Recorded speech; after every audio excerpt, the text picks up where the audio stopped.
ब्रह्म नारायण नारायण हरि हरि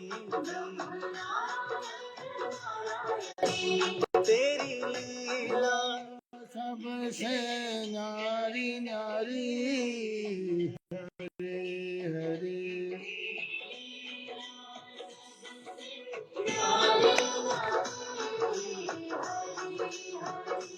तेरी लीला सबसे न्यारी न्यारी हरि हरि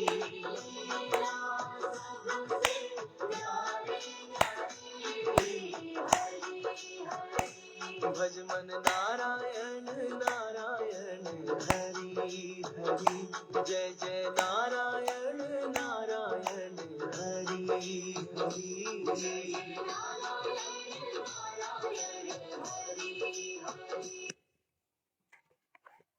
कथा प्रारंभ होते है सुनो वीर हनुमान आसन आन विराजियो पवन पुत्र बलवान सियावर रामचंद्र पति जय शरणम शंकर हरिओम जय जय सिया राम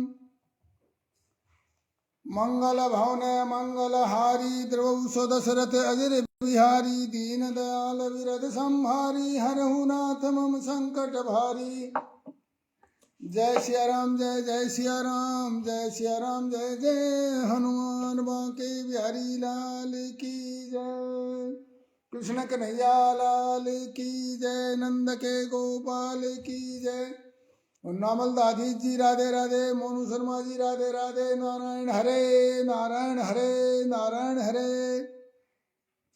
सुखदेव जी कहते हैं परीक्षित जब सवेरा होने लगता मुर्गे बोलने लगते तब एक कृष्ण पत्नियां जिनके कंठ में श्री कृष्ण ने अपनी भुजा डाल रखी है उनके विछोह की आशंका से व्याकुल हो जाती और मुर्गों को कोसने लगती नारायण हरि नारायण हरि।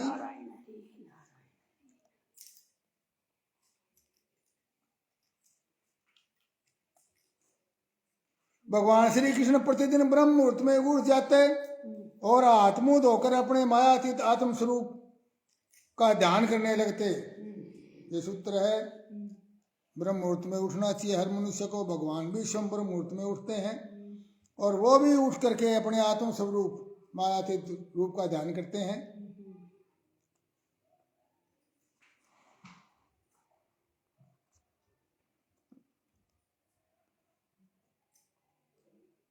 जगत की उत्पत्ति स्थिति और नाश की कारणभूता ब्रह्म शक्ति विष्णु शक्ति और रुद्र शक्ति ब्रह्मा विष्णु महेश केवल इस बात से के द्वारा केवल इस बात का अनुमान हो सकता है कि वह स्वरूप एक रस सत्ता रूप आनंद स्वरूप है और इसी को ब्रह्म कहा जाता है। इसके बाद वे विधि पूर्वक निर्मल पवित्र जल में स्नान करते फिर शुद्ध धोती पहनकर दुपट्टा ओढ़कर यथाविधि नित्य कर्म संध्या वदन आदि करते। इसके बाद हवन करते मौन होकर गायत्री का जप करते नारायण हरि। सारे ये भगवान ने अपनी दिनचर्या जो कर रहे हैं वो मनुष्य मात्र को समझाने के लिए कर रहे हैं। जो आवश्यक नित्य कर्म इनको बोलते हैं नित्य कर्म आवश्यक नित्य कर्म। और मौन होकर गायत्री का जप करते। इसके बाद सूर्योदय होने के समय स्थापन करते फिर अपने पितरों का ऋषि देवताओं और फिर पितरों का तर्पण करते फिर कुल के बड़े बूढ़ों ब्राह्मणों की विधि पूर्वक पूजा करते। इसके बाद पहले ब्याही हुई बछड़ों वाली सीधी साध गौओं का दान करते।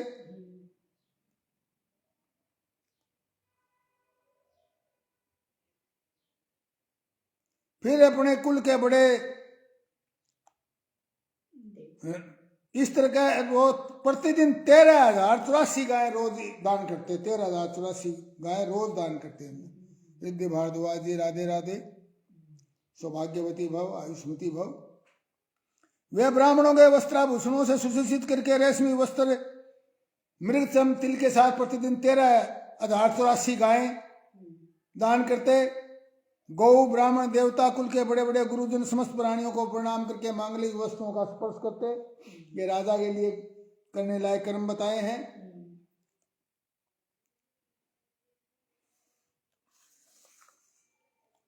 फिर वो अपने अंगराग से अपने आभूषण ग्रहण करते। इसके बाद वे घी और दर्पण में अपना मुखारबिंद देखते और फिर गाय बैल ब्राह्मण और देव प्रतिमाओं का दर्शन करते।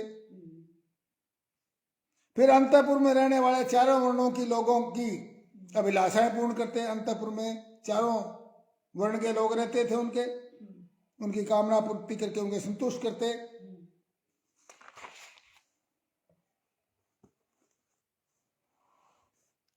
ये सारे काम जब तक करते, इतने में दारुक जो है नाम का सारथी सुग्रीवादी घोड़ों से जुता हुआ अत्यंत अद्भुत रथ ले आता और भगवान के सामने खड़ा हो जाता। इसके बाद भगवान श्री कृष्ण सात्विक उद्धव जी के साथ अपने हाथ से सारथी का हाथ पकड़कर रथ पर सवार होते और ठीक वैसे ही जैसे भुवन भास्कर भगवान सूर्य उदयाचल पर आरूढ़ होते हैं। नारायण हरि नारायण हरि। सारी रानियां उन्हें प्रेम भरी चितवन से विदा करती। फिर भगवान श्री कृष्ण यदुवंशियों के साथ सुधर्मा नाम की जो सभा जो मैदानों ने उनको बना कर दी थी, उस सभा में जा बैठते जहां पर भूख प्यास शोक मोह जरा मृत्यु बुढ़ापा और मृत्यु ये 6 उर्मियां नहीं सताती। 6 उर्मियां बताए गए हैं, 6 कष्ट बताए गए हैं। कौन कौन से? भूख प्यास शोक और मोह। मोह भी एक दुख है और मोह और शोक भी एक दुख है ही, शोक तो। और जरा बुढ़ापा भी एक दुख है और मृत्यु। ये 6 उर्मियां उस सभा में नहीं सताती। नारायण हरि नारायण हरि। इस प्रकार भगवान श्रेष्ठ सिंहासन पर विराज जाते।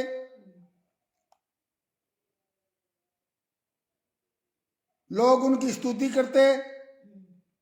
एक दिन की बात है, द्वारकापुर में राजसभा के द्वार पर एक नया मनुष्य आया। धर्मेश चंद्र जी राधे राधे।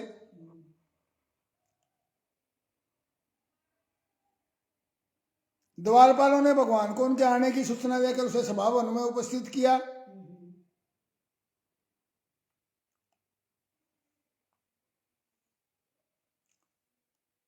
उस मनुष्य ने परमेश्वर भगवान श्री कृष्ण को हाथ जोड़कर नमस्कार किया और उन राजाओं पर जिन्होंने जरासंध के दिग्विजय के समय उनके सामने सिर नहीं झुकाया था, जो बलपूर्वक कैद कर लिए गए थे, जिनकी संख्या 20,000 थी, जरासंध के बंदी बनने का दुख श्री कृष्ण के सामने निवेदन किया। हे सच्चिदानंद स्वरूप श्री कृष्ण, आप मन और वाणी के अगोचर हैं। हम जन्म मृत्यु रूपी संसार के चक्कर से भयभीत होकर आपकी शरण में आए हैं। हम आपके काल रूप को नमस्कार करते हैं। आप स्वयं जगदीश्वर है। भगवान आपके चरण कमल शरणागत पुरुषों के समस्त शोक और मोह को नष्ट कर देने वाले हैं। हे चक्रपाणे, आपने 18 बार जरासंध से युद्ध किया और 17 बार उनका मार मर्दन करके उसे छोड़ दिया, परंतु एक बार उसने आपको जीत लिया। हम जानते हैं कि आपकी शक्ति बहुत है, परंतु आपने हारने का एक नाटक मात्र किया था। इसी से उसका घमंड बढ़ गया है और वो हम लोगों को सताता है। हम आपके भक्त हैं, आपकी इच्छा हो वैसा कीजिए। दूत ने कहा, भगवान जरासंध के जो बंदी नरपति है उन्होंने आपसे ऐसा निवेदन किया है। सुखदेव जी कहते हैं, परीक्षित, राजाओं का दूत ऐसा कह रहा था कि परम तेजस्वी नारद जी वहां गए। देवर्षि नारद आसन स्वीकार कर बैठ के थे। भगवान ने उनकी पूजा की और पूछा कि तीनों लोकों में कुशल मंगल तो है। नारद जी ने कहा, सर्वव्यापक अनंत, आप विश्व के निर्माता हैं। आप जो अनजान बनकर पांडवों का समाचार पूछते हैं, इसे मुझे कोई कौतूहल नहीं है। आपको सारे समाचारों का मालूम है पांडवों का, तो परंतु आप पूछ रहे हैं। आपका स्वरूप सर्वथा है, चिंतनीय है। मैं तो केवल बार बार आपको प्रणाम करता हूं। आपके फुफेरे भाई और प्रेमी भक्त राजा युधिष्ठिर क्या करना चाहते हैं, यह मैं आपको सुनाता हूं।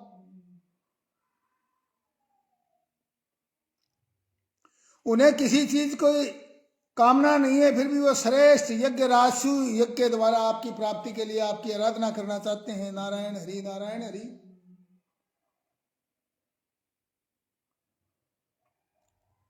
सुखदेव जी कहते हैं परीक्षित सभा में जितने यदुवंशी बैठे थे वे सब इस बात जानने के लिए उत्सुक हो रहे थे कि पहले जरासंध पर चढ़ाई करके उसे जीत लिया जाए। उन्हें नारद जी की बात पसंद नहीं आई। तब भगवान ने श्री कृष्ण ने कहा, उद्धव तुम मेरे परम हितैषी हो, शुभ सम्मति देने वाले हो, तुम बताओ हमें क्या करना चाहिए। नारायण हरि नारायण हरि। हालांकि भगवान स्वयं जानते थे, परंतु उद्धव के मुंह से कहलवाना चाहते थे। सुखदेव जी कहते हैं परीक्षित, उद्धव जी ने कहा, भगवान देव ऋषि नारद जी ने आपको यह सलाह दी है कि फुफेरे भाई पांडवों के राजसूय युग में सम्मिलित होकर उनकी सहायता करनी चाहिए। और मैं ये समझता हूं कि राजसूय युग वही कर सकता है जिसने 10 दिशाओं पर विजय प्राप्त कर ली हो, और 10 दिशाओं में फिर जरासंध भी आ जाएगा। तो जरासंध पर विजय प्राप्त करके फिर राजसूय युग होगा। तो इसमें दोनों में कोई अंतर नहीं है।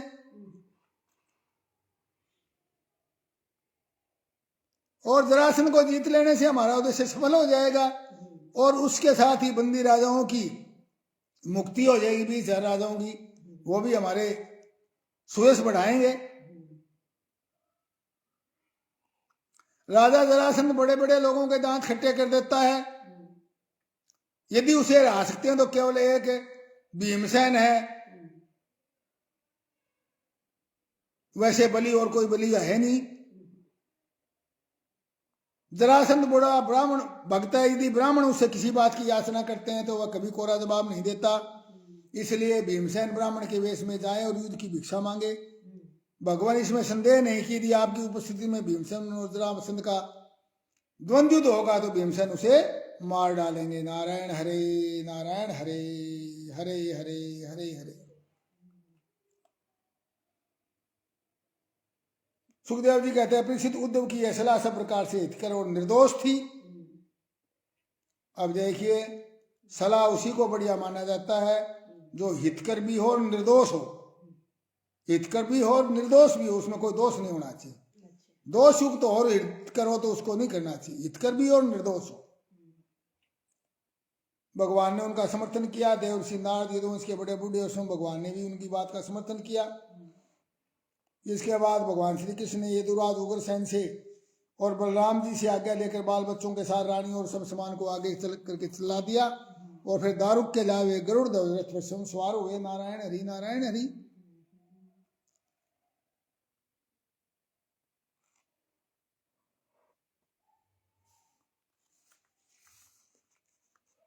इसके बाद नारद जी को भगवान ने विदा किया, और भगवान श्री कृष्ण ने जरासंध के बंदियों का जो दूत आया था उसको कहा, तुम अपने राजाओं से जाकर कहो, डरो मत, तुम लोगों का कल्याण करने के लिए मैं जरासंध को मरवा डालूंगा। मारूंगा नहीं, मरवा डालूंगा। नारायण हरि नारायण। मारना तो उन्होंने था ही नहीं तो वो पहले ही मार देते। मरवा डालूंगा। भगवान की ऐसी आज्ञा पाकर दूत गिरी व्रत चला गया, और नरपतियों का भगवान श्री कृष्ण का संदेश जो का तो सुना दिया। भगवान मुकुंद मार्ग में द्वती और सरस्वती नदी पार करके पंचाल और मत्स्य देशों में होते हुए इंद्रप्रस्थ पांडवों की राजधानी जा पहुंचे। जब अजात शत्रु महाराज युधिष्ठिर को यह समाचार मिला कि भगवान पधार गए हैं तो उनका रोम रोम आनंद से खिल उठा।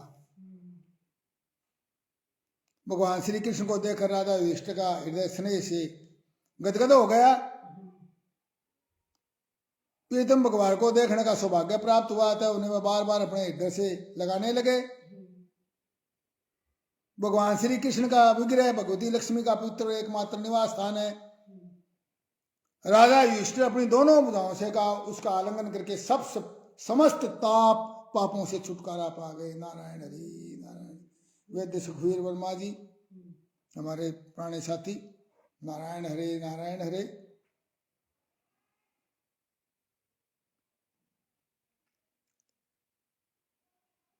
इसके बाद भीमसेन ने मुस्कुराकर अपने ममेरे भाई श्री कृष्ण का आलिंगन किया। उसके बाद नकुल सहदेव अर्जुन ने भी अपने प्रियतम देसी भगवान को बड़े आनंद से आलिंगन प्राप्त किया। इस प्रकार परम यशस्वी श्री कृष्ण ने अपने सुरसज्जनों के साथ सब प्रकार से सुसज्जित इंद्रप्रस्थ नगर में प्रवेश किया। नारायण हरे नारायण।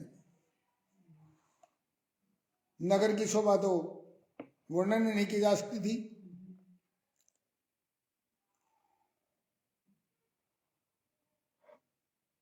देव देवेश्वर भगवान श्री कृष्ण को राजमहल के अंदर लाकर राजा युधिष्ठिर ने इस बात की सुधी नहीं रही प्रेम में कि भी उनकी पूजा करनी चाहिए। भगवान श्री कृष्ण ने अपनी बुआ कुंती और गुरुजनों की पत्नियों का अभिवादन किया। उनकी बहन सुभद्रा और द्रौपदी ने भगवान को नमस्कार किया। अपनी सास कुंती की प्रेरणा से द्रौपदी ने वस्त्र आभूषण माला आदि के द्वारा रुक्मिणी सत्यभामा भद्रा जामवंती कालिंदी मित्रवंदा लक्ष्मण और परम साध्वी सत्या भगवान श्री कृष्ण की पटरानियों के साथ और वहां पर आई हुई अन्य श्री कृष्ण की अन्य रानियों का भी यथायोग्य सत्कार किया। सुखदेव जी कहते हैं, परीक्षित एक दिन महाराज युधिष्ठिर बहुत से मुनियों और ब्राह्मणों क्षत्रियों वैश्यों भीमसेन आदि के साथ बैठे हुए थे। उन्होंने कहा, गोविंद मैं सर्वश्रेष्ठ राजसूय के द्वारा आपका और परम पावन विभूति स्वरूप देवताओं का यजन करना चाहता हूँ। आप कृपा करके मेरा संकल्प पूरा कीजिए।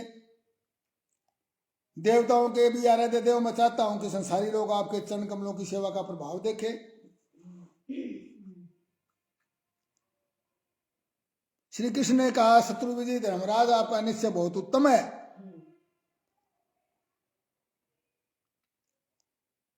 इससे आपका मंगलमय कीर्ति का विस्तार होगा। राजसूय अवश्य करना चाहिए,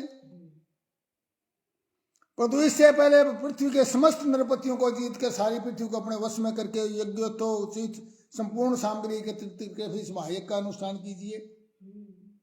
नारायण हरे नारायण हरे।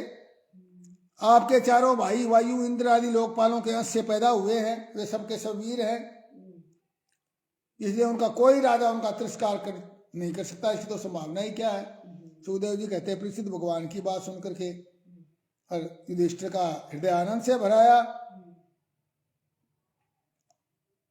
उन्होंने अपने भाइयों को दिग्विजय करने का आदेश दिया। धर्मराज युधिष्ठिर ने संजय वंशी वीरों के साथ सहदेव को, दक्षिण में नकुल को मत्स्य देशी वीरों के साथ, पश्चिम में अर्जुन को केके देश वीरों के साथ, उत्तर में भीमसेन को मध्य देशीय वीरों के साथ पूर्व दिशा में दिग्विजय करने का आदेश दिया। परीक्षित उस भीमसेन आदि वीरों ने अपने बल पूर्व से सब ओर से सब नरपतियों को जीत लिया और यज्ञ करने के लिए बहुत सा धन भी लाकर युधिष्ठिर महाराज को दिया। जब महाराज युधिष्ठिर ने सुना कि अब तक जरासंध पर विजय प्राप्त नहीं की जा सकी है, तब वो चिंता में पड़ गए।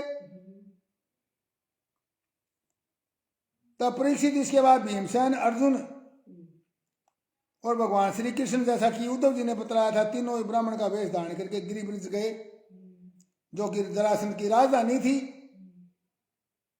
जरासंध ब्राह्मणों का भक्त था। उपयुक्त तीनों क्षत्रिय ब्राह्मणों का वेश धारण करके, तीनों थे तो क्षत्रिय पर ब्राह्मणों का वेश धारण करके और जरासंध के पास गए और कहने लगे कि राजन आपका कल्याण हो, हम तीनों आपके अतिथि बहुत दूर से आ रहे हैं। राजन आप जानते होंगे कि राजा हरिश्चंद्र, रंती देव, केवल अन्न के दाने बीन चुन कर निर्वाह करने वाले महात्मा मुदगिर, शिवी, बलि, व्याध, कपोत आदि बहुत से व्यक्ति अतिथि को अपना सर्वस्व देकर नाशवान शरीर के लिए अविनाशी पद को प्राप्त हो चुके हैं। इसलिए आप हमें भी निराश मत कीजिए, हम अवश्य ही यहाँ किसी विशेष प्रयोजन से आए हैं। तो इसी जरासंध ने उन लोगों की आवाज सड़क सूत तक पहना और कलाइयों पर पड़े हुए धनुष की प्रत्यंचा के रगड़ के चिन्हों को देखकर पहचान लिया कि ये ब्राह्मण तो नहीं है, क्षत्रिय है। और फिर सोचने लगा, मैंने कहीं ना कहीं इन्हें देखा अवश्य है, और ये क्षत्रिय होने पर भी ब्राह्मण का वेश बना करके डर से मेरे पास आए हैं, और ये भिक्षा मांगने पर उतारू हुए हैं, तो तब चाहे जो कुछ मांग ले मैं इन्हें दूंगा। विष्णु भगवान ने ब्राह्मण का वेश धारण करके बलि का धन और सब कुछ छीन लिया था, फिर भी बलि की पवित्र कृति नष्ट नहीं हुई। दैत्यराज बलि को बात मालूम हो गई, शुक्राचार्य ने रोका, फिर भी उन्होंने पृथ्वी का दान कर ही दिया। मेरा पक्का निश्चय है कि ये शरीर नाशवान है, इस शरीर से मैं विपुल यश नहीं कमाता तो क्षत्रिय ब्राह्मण के लिए ही जीवन नहीं धारण करता, उसका जीना व्यर्थ है। जो क्षत्रिय ब्राह्मण के लिए जीवन धारण नहीं करता उसका जीना व्यर्थ है। तो कहा ब्राह्मणों आप लोग मन मांगनी वस्तुएं मांग ले, आप चाहें तो मैं आप लोगों के लिए अपना सिर भी दे सकता हूँ। नारायण हरि नारायण हरि नारायण हरे। भगवान श्री कृष्ण ने कहा राजेंद्र हम लोग आपके अन्न के इच्छुक ब्राह्मण नहीं है, हम क्षत्रिय हैं, हम आपके पास युद्ध के लिए आए हैं और यदि आपकी इच्छा हो तो हमें द्वंद्व युद्ध की भिक्षा दीजिए, हम आपके साथ द्वंद्व युद्ध करना चाहते हैं, कुश्ती की तरह का युद्ध, मल्ल युद्ध। देखो ये पांडुपुत्र भीमसेन है और ये इनका भाई अर्जुन और मैं इन दोनों का, मेरा भाई और आपका पुराना शत्रु कृष्ण हूं। जब भगवान श्री कृष्ण ने अपना परिचय दिया तब राजा जरासंध चिढ़ के बोला अरे मूर्खो युद्ध की इच्छा तो तुम लो, मैं तुम्हारी प्रार्थना स्वीकार करता हूं, परंतु कृष्ण तुम तो भगोड़े हो, डरपोक को मैं तुम्हारे साथ युद्ध नहीं करूंगा, तुम तो रण छोड़ के भाग चुके, तुमने तो अपनी नगरी छोड़ दी मेरे डर से, द्वारका बसा ली जाके और समुद्र की शरण में चले गए, मैं तुम्हारे साथ युद्ध नहीं करूंगा। अर्जुन बचूकड़ा है ये कोई युद्ध नहीं है, क्या इसके साथ मैं क्या युद्ध करूं बच्चे के साथ, एक तो अवस्था में मेरे से बहुत छोटा है, दूसरा इसमें कोई बलवान भी नहीं है, ये मरियल सा है। भीमसेन अवश्य ही बलवान है और मेरे जोड़ का है। भीमसेन को एक बहुत बड़ी गदा दे दी जरासंध ने और दूसरी गदा लेकर के नगर से बाहर निकला। दोनों आपस में भिड़ गए जैसे दो हाथी लड़ रहे हो, गदाएं चूर चूर हो गई। जब दोनों वीर क्रोध में भरकर अपने गुस्सों से एक दूसरे को कुचलने की चेष्टा करने लगे, गदाएं टूट गई दोनों की।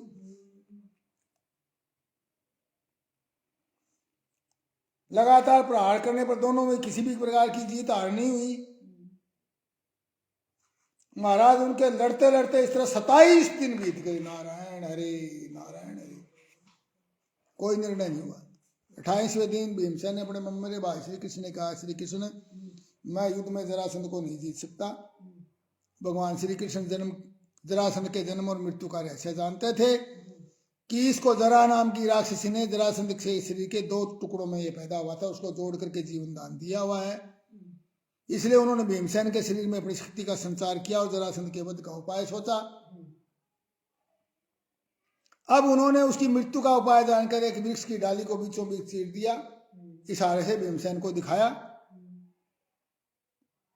भीमसेन ने भगवान श्री कृष्ण का अभिप्राय समझ लिया और उसको अब एक पैर को दोनों पैर के नीचे दबा करके हाथों से पकड़ लिया और उसको गुदा की ओर से इस प्रकार चीर डाला जैसे गजराज वृक्ष की डाली को चीर डालता है।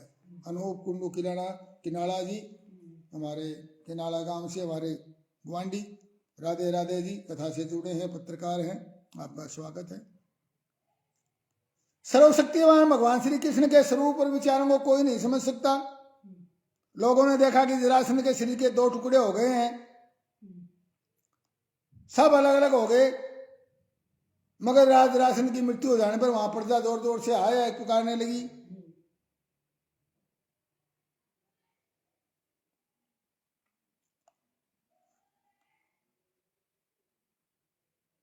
सर्वशक्तिमान भगवान श्री कृष्ण के स्वरूप और विचारों को कोई समझ नहीं सकता।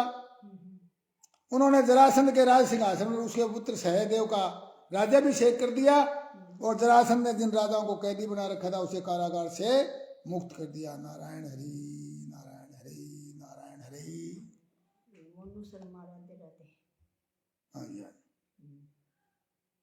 परीक्षित जरासंध ने अनायासी 20,800 राजाओं को जीतकर पहाड़ों की घाटी में एक किले के अंदर भीतर कैद कर रखा था। मोनू शर्मा जी नमस्ते, राधे राधे।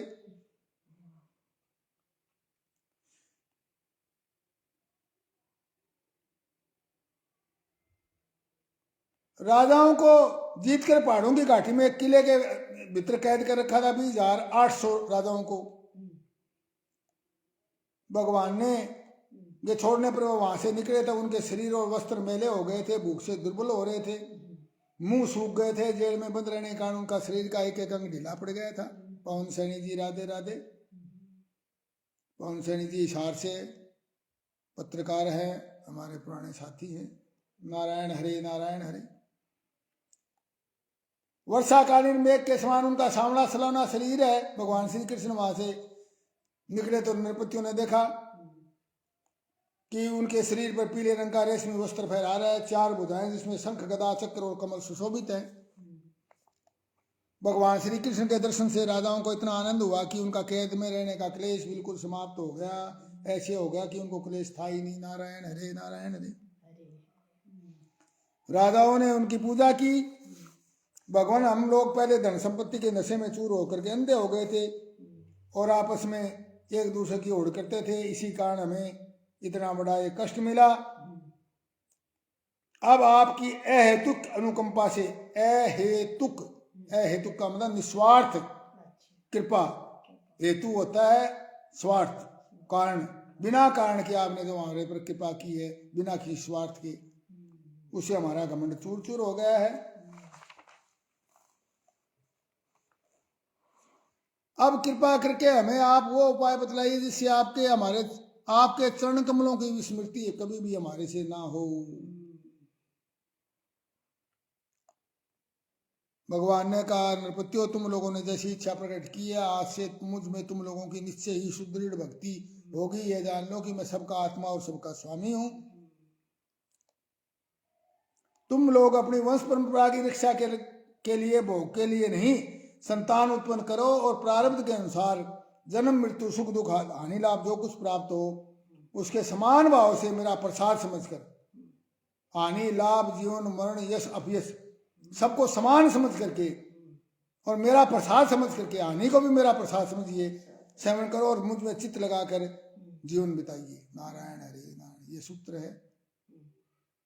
जब हमें कष्ट आते हैं, तकलीफ आती है, प्रतिकूलता आती है, तो वो भगवान का प्रसाद होता है, भगवान के नजदीक लाने का प्रसाद होता है। सुख में सुमरण सब करे, दुख में करे न, दुख में सुमरण सब करे, सुख में करे न कोई। जो सुख में सुमरण करे तो दुख का हो। नारायण हरे नारायण हरे। इसलिए देह और देह के संबंधियों से किसी प्रकार की आसक्ति न रख करके उदासीन रहो और अपने आप में आत्मा में रमण करो और भली भांति मुझ में अपना मन लगाकर अंत में तुम लोग मेरे ब्रह्म स्वरूप को ही प्राप्त हो जाओगे। जो ऐसा करता है वो तो ब्रह्म स्वरूप को प्राप्त हो जाएगा, नहीं तो भाई फिर 184 भुगतती फिर आ जाओ, जकोड़े खाते रहो भवसागर में। नारायण हरे नारायण हरे। भगवान श्री कृष्ण ने राजाओं को आदेश देकर के स्नान आदि कराने के लिए बहुत से स्त्री पुरुष नियुक्त कर दिए और जरासंध के पुत्र सहदेव से उसको राजोचित वस्त्र आभूषण दिलवाकर उन सबका सम्मान करवाया। भगवान ने नारायण हरे नारायण हरे विविध प्रकार के राजोचित भोग दिलवाए, बंदी राजाओं का सम्मान किया और फिर भगवान ने उन्हें स्वर्ण मणियों से भूषित श्रेष्ठ घोड़ों के रूप युक्त रथों पर बिठाया, उनके अपने अपने देशों में भेज दिया। फिर भगवान जगतपति श्री कृष्ण ने उन राजाओं को मानकर से इस प्रकार मुक्त किया। फिर वे भगवान श्री कृष्ण के लीलाओं का चिंतन करते हुए, उनका रूप गुणों का गान करते हुए अपने अपनी राजधानी को चले गए। इस प्रकार भगवान श्री कृष्ण भीमसेन के द्वारा जरासंध का वध करवा करके भीमसेन और अर्जुन के साथ जरासंध नंदन सहदेव से सम्मानित होकर इंद्रप्रस्थ के लिए चल पड़े। इंद्रप्रस्थ वासियों ने उस शंख ध्वनि को, जब उन्होंने भगवान ने शंख बजाया तो समझ गए कि जरासंध मर गया है और अब राजा युधिष्ठिर का राशि एक संकल्प करने का समय। धर्मराज युधिष्ठिर भगवान श्री कृष्ण के इस परम अनुग्रह की बात सुनकर प्रेम से भर गए और वो सारा कृत्य जो सुनाया कि जरासंध के वध के लिए जो करना पड़ा था, उनके नेत्रों से आनंद के आंसू की बूंद टपकने लगी और वे उनसे कुछ नहीं कह सके। कथा समाप्त होते है सुनो वीर हनुमान, कथा हमारी वैकुंठ में आप करो विश्राम। सियावर रामचंद्र पद जय शरणम शंकर हरि ओम जय जय सिया राम। मंगल भवन मंगल हारी द्रवो सुदशरथ अजिर बिहारी, दीन दयाल विरद संभारी, हरहुनाथ मम संकट भारी। जय सिया राम जय जय सिया राम, जय सिया राम जय जय हनुमान। वाके बिहारी लाल की जय, कृष्ण कन्हैया लाल। नारायण हरि नारायण हरे नारायण हरे। परम बंधुओं तथा काफ़ी दिनों से निर्बाध गति से अच्छी तरह से चल रही है। ना मैं कोई कथाकार हूँ, ना मैं कोई सन्यासी हूँ, ना कोई मैं उपदेशक हूँ, ना मैं कोई ज्ञानी हूँ। आपकी तरह ही साधारण एक मनुष्य हूँ। बस ये पुस्तक मेरे पास प्राचीन पुस्तक उपलब्ध हुई देव कृपा से, और मैंने इसको पढ़ना शुरू कर दिया। और पढ़ते समय मन में आया कि इसको फेसबुक लाइव, ताकि अपने कुछ मित्र भी सुन सके। तो मुझे प्रसन्नता है कि बहुत लोग जुड़े हैं और निष्काम भाव से बिना इच्छा की कथा को सुना है। और मुझे प्रसन्नता है जगह जगह से लोगों के समाचार आते हैं निष्काम भाव से कथा सुनने पर भी उनके संसारिक कार्य जो न बहुत बहुत सालों से रुके हुए थे, वो संसारिक कार्य उनके संपन्न हो रहे हैं। बिना कामना के ही उनकी कामनाएं पूर्ण हो रही है। ये भगवान की कथा की कृपा है। ज़्यादा से ज़्यादा बंधुओं को इस कथा से, अब थोड़े दिनों की कथा रह गई है, हम जोड़ें और ज़्यादा से ज़्यादा इससे जुड़ें। और भगवान की कथा का तो फल अमोघ है, अमोघ। नारायण हरे नारायण हरे नारायण हरे नारायण हरे।